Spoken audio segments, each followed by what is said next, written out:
ओम नमः शिवाय, जय महाकाल। आप सबको पता है कि नवरात्रि का बहुत ही पावन सा पर्व चल रहा है और माता रानी आप सभी की सारी इच्छाओं को पूरा करें, है ना।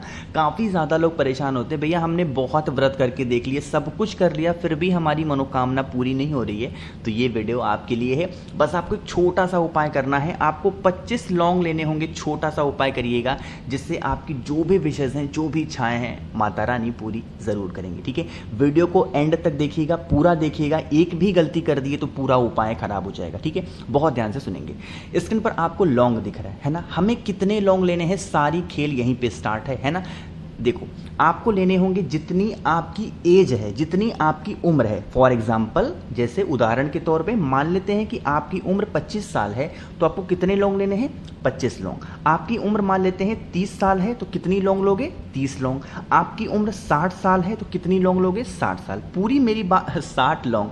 मेरी पूरी बात कहने का मतलब ये है कि जितनी आपकी एज है, जितनी आपकी उम्र है, चाहे वो पुरुष हैं चाहे वो महिला हैं, आपको उतने ही लौंग को लेना होगा। समझ में आई बात मेरी ना? ठीक है, देखो लौंग ले लिया। अब इस लौंग को क्या करोगे? आपको माला बनानी होगी। जैसे देखो स्क्रीन पे बना हुआ है ना, इसी तरीके से आपको लौंग की माला बनानी है। लोग यहाँ पे डाउट में होते हैं, भैया काले धागे में बनाएंगे या फिर लाल धागे में। इसीलिए मैंने स्क्रीन पर आपको दिखा भी दिया है। यहाँ पे देखो लाल धागे में बना हुआ है, बना है ना। तो आपको भी लाल धागे में ही लौंग की माला को बनाना होगा, है ना। बना लिया लौंग की माला।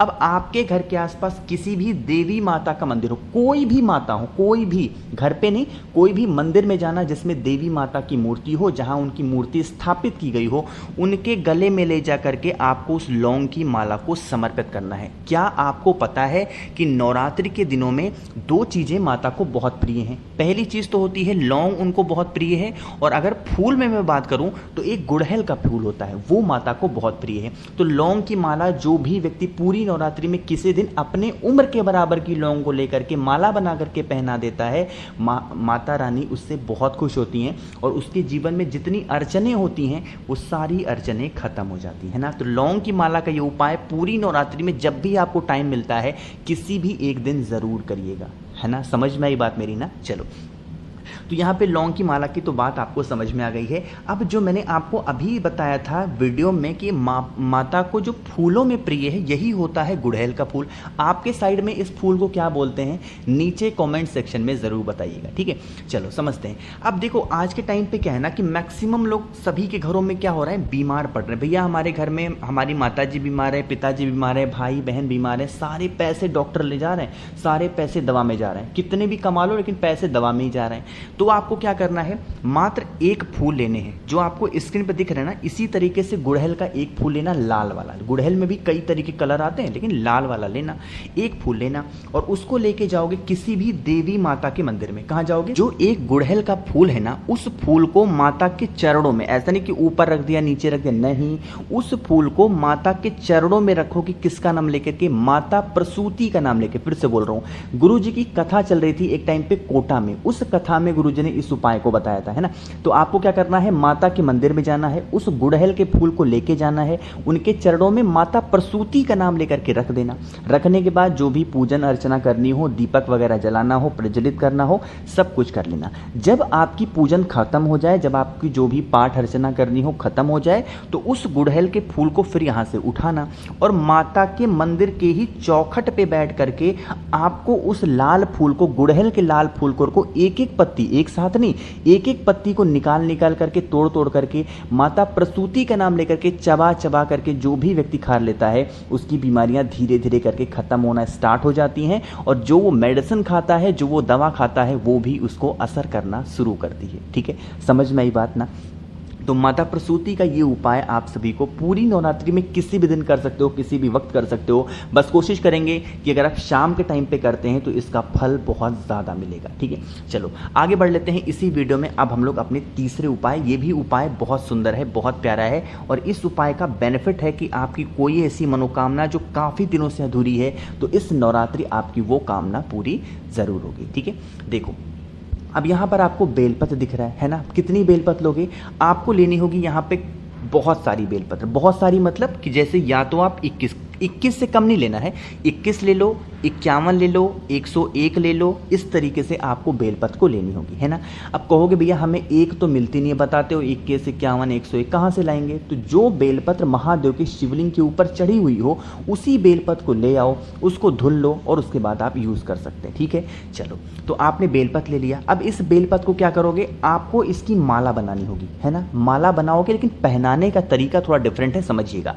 माला को जब बनाया करो ना तो उसमें सुई का इस्तेमाल नहीं करते हैं, धागे को उसकी डंडी में बांध बांध करके उसकी माला बना लो, ठीक है। माला बन गई। अब इस माला को लेकर के कहाँ जाओगे? किसी भी देवी माता के मंदिर में। लेकिन पहनाने से पहले एक छोटा सा काम हम सबको जरूर करना होगा। वो कौन सा काम है कि जब आप माता के मंदिर में उनकी सामने खड़े होंगे तो उस बेलपत्र की माला को अपने सीने से लगाएंगे, अपने हार्ट से लगाएंगे, अपने हृदय से लगाएंगे। हृदय से लगाएंगे, आंखों को बंद करेंगे, माता का स्मरण करेंगे। जो भी आपकी मनोकामना है, जो भी आपके विषय से बहुत दिनों से अधूरी है, परेशान हो गए उपाय कर करके फिर भी इच्छा नहीं पूरी हो रही है, तो वो बात माता से कहना। उस बेलपत्र को अपने हृदय से, सीने से लगाना।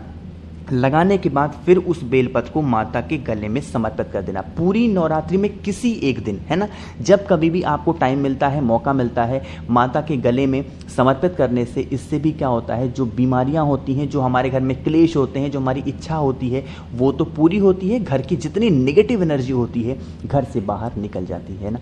बहुत ही प्यारा सा उपाय था नवरात्रि में करने वाला बेलपत्र की माला का ये उपाय। तो आप सभी लोगों को इस उपाय को भी ज़रूर करना चाहिए, ठीक है। 3 तो हो गए। एक और बहुत ही प्यारे से उपाय की बात करते हैं जो कि हमें दीपक को जला करके करना है। कैसे करना है और क्या बेनिफिट है, उससे पहले एक छोटा सा काम, और वो है कि वीडियो को कर दीजिए लाइक। जितने भी भाई बहन मेरी इस आवाज़ को पहली बार सुन रहे हैं तो चैनल को सब्सक्राइब करिएगा, ठीक है। अब देखो, इस उपाय को सबसे पहले समझो कि इसके बेनिफिट क्या हैं, फ़ायदे क्या हैं। इसके 2 फ़ायदे हैं, है ना।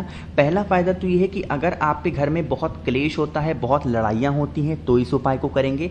दूसरा, अगर आपके घर में कोई व्यक्ति बीमार बहुत ज़्यादा पड़ा हुआ है, मतलब उसको मेडिसिन असर ही नहीं करती है, तो इस उपाय को करेंगे, ठीक है।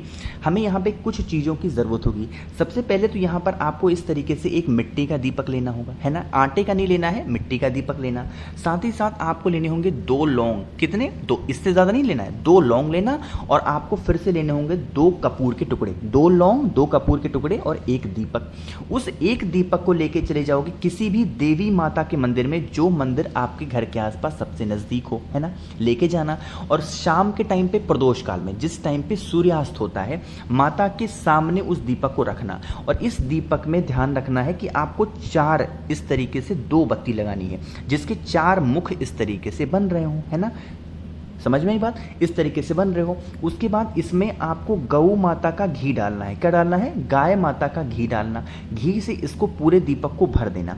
जब आप माता के सामने इस दीपक को रखेंगे घी से भरा हुआ, तो आपको जलाने से पहले इसमें 2 लौंग डालने हैं। क्या डालोगे? जो 2 लौंग मैंने बताए वो डालना, और जो 2 कपूर के टुकड़े मैंने बताए वो भी इसी दीपक में डाल देना।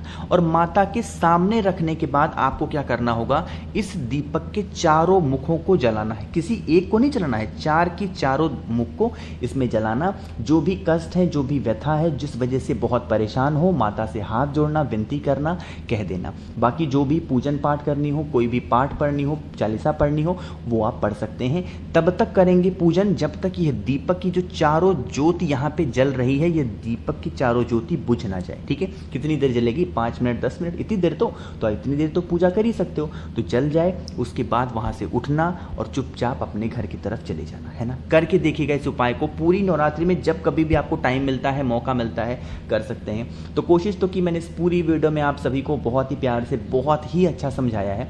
तो वीडियो अगर आपको पसंद आती हो तो लाइक ज़रूर किया करिए। मुझसे फ़ोन पे बातें करनी है तो आप हमें इंस्टाग्राम या फिर फेसबुक पे फॉलो कर सकते हैं, द नेचुरल प्लैनेट 108 सर्च करके। और जितने भी भाई बहन मेरी इस आवाज़ को पहली बार सुन रहे हैं तो चैनल को सब्सक्राइब करेंगे। ओम नमः शिवाय, जय महाकाल।